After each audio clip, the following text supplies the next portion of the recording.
تلخ اور کڑوے فیصلوں سے کیا مراد ہے؟ کیا شہباز شریف کا اشارہ عوام کی طرف ہے؟ عوام تو وطن عزیز کی خاطر ہر وقت مر مٹنے کو تیار ہیں، لیکن کیا حالات بدلیں گے؟ حکومت شاہانہ اخراجات و مراد کو ختم کیوں نہیں کر رہی؟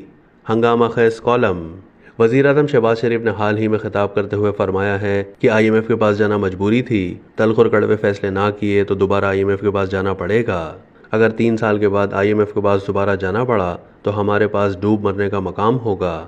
کالم نگار محمد بلال قوری نے اپنے تازہ کالم میں وزیر اعظم کے اس خطاب پر انہیں آڑے ہاتھوں لیتے ہوئے انہیں ان کے پرانے مضحکہ خیز وعدے اور دعوے یاد دلائے اور ساتھ ہی کڑوے فیصلوں کی آڑ میں عوام پر مزید بوجھ ڈالنے کے بجائے حکمرانوں سمیت سیاستدانوں اور اعلیٰ افسران کے شاہانہ اخراجات اور مراد کو ختم کرنے کا مشورہ دیا۔ کالم نگار نے شہباز شریف کو احساس دلانے کی کوشش کرتے ہوئے لکھا ہے کہ حکومتی پالیسیوں کے سبب ہوتی ہوئی مہنگائی عام آدمی کی کمر پر مسلسل چابک رسید کیے جا رہی ہے۔ بے روزگاری کے تازیانوں نے غریب آدمی کی چمڑی ادھیڑ کر رکھ دی ہے۔ عوام وطن عزیز میں جاری سیاسی دھما چوکڑی کا بوجھ اپنی خمیدہ کمر پر لاد کر کیڑے مکوڑوں کی طرح رینگتے پھرتے ہیں۔ بجلی کے بلوں نے اس قدر پریشان کر رکھا ہے کہ پنکھے کی ہوا کسی طوفان کا پیش خیمہ محسوس ہوتی ہے۔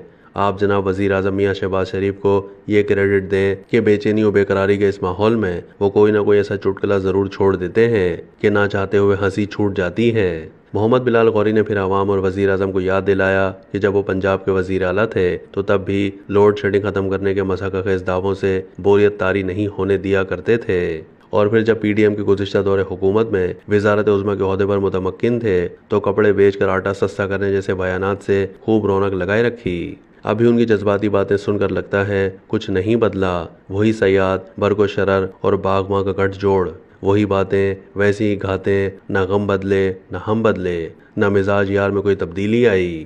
ممکنہ سخت فیصلوں پر کالم نگار نے حکومت پر نہ صرف طنز کے تیر برسائے بلکہ انہیں حقیقت میں ایک عوام دوست مشورہ بھی دیا۔ وہ لکھتے ہیں کہ بس اگر یہ طے ہو جائے کہ تلخ اور کڑوے فیصلوں سے کیا مراد ہے تو ساری مشکلیں دور ہو سکتی ہیں۔ اگر تو جناب وزیر اعظم کا اشارہ عوام کی طرف ہے تو حضور ہم دل فگار رخت سفر باندھ کر بیٹھے ہیں، ایک بار پھر قتل ہونے کو تیار ہیں۔ اگر ہماری بھیڑ سے گلشن کا کاروبار چل سکتا ہے، نظام گلستان کو بچایا جا سکتا ہے تو ہم پروانوں کی مانند شمع پر مر مٹنے کو تیار ہیں، مگر اپنے دل پر ہاتھ رکھ کر بتائیے کہ عوام کے جسم سے خون کا آخری قطرہ نچوڑ لینے کے بعد بھی غار کے دہانے پر کسی قسم کی روشنی نظر آئی ہے؟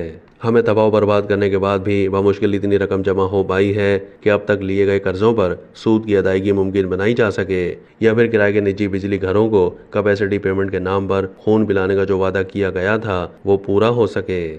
تکلف برطرف، تلخ اور کڑوے فیصلے تو یہ ہیں کہ خدا خدا کر کے جن آئی پیز کے معاہدے ختم ہو رہے ہیں ان سے جان چھڑوائی جائے، مگر آپ کی حکومت ان معاہدوں کی تجدید کر کے مزید 10 سال کے لیے یہ طوق عوام کی گردن میں ڈالنے کا اہتمام کر رہی ہے۔ تلخ فیصلے واقعی ضروری ہیں اور ان سے مراد یہ نہیں کہ پیٹرول پر ڈیوٹی میں اضافہ کیا جائے یا پھر بجلی کے نرخ بڑھائے جائیں، بلکہ کڑوا گھونٹ بھر کے یہ طے کر لیا جائے کہ اس ملک میں کسی کو بجلی کا 1 یونٹ یا پیٹرول کا 1 لیٹر بھی مفت نہیں ملے گا۔ ملک بحران کا شکار ہے، بے گھر افراد کی تعداد میں اضافہ ہو رہا ہے، لہٰذا کسی شخص کو سرکاری رہائش کی سہولت دستیاب نہیں ہوگی۔ یہ ملک شاہانہ اخراجات کا متحمل نہیں ہو سکتا، اسی لیے کوئی چاہے کتنا ہی بڑا افسر کیوں نہ ہو اسے 1 سے زیادہ گاڑیاں رکھنے کی اجازت نہیں ہوگی۔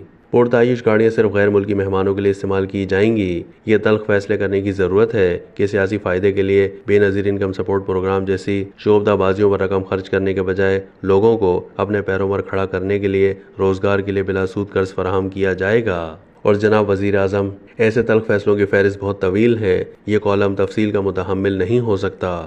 سب جانتے ہیں کہ یہ مشورہ ہر بار برسر اقتدار آنے والی ہر حکومت کو دیا جاتا ہے، لیکن مجال ہے کہ کسی بھی حکومت نے اس مشورے پر غور بھی کیا ہو۔ چلے مان لیتے ہیں کہ شاید کسی حکومت نے اس حوالے سے اقدامات اٹھانے کا فیصلہ بھی کیا ہوگا، لیکن آخر وجہ کیا ہے کہ اس پر عمل درآمد کرنے کے بجائے ہر بار عوام کے منہ سے بچا کچا نوالا چھیننے کو ترجیح دی جاتی ہے؟ اسی لیے کالم نگار کو یقین ہے کہ وزیر اعظم شہباز شریف بھی اس قسم کے تلخ اور کڑوے فیصلے نہیں کریں گے۔ اسی لیے محمد بلال قوری آگے لکھتے ہیں کہ یہ چمن یوں ہی رہے گا، نہ کبھی پردہ گرے گا اور نہ کبھی یہ تماشا ختم ہوگا۔ 3 سال کے بعد ڈوب مرنے کا مقام آ کر ہی رہے گا۔ ہم نے تو ایسے وزرائے اعظم بھی دیکھے ہیں جو کہا کرتے تھے کہ خودکشی کر لوں گا مگر قرض نہیں لوں گا، لیکن آئی ایم ایف کی دہلیز پر سجدہ ریز بھی ہوئے اور ماشاءاللہ حیات بھی ہیں۔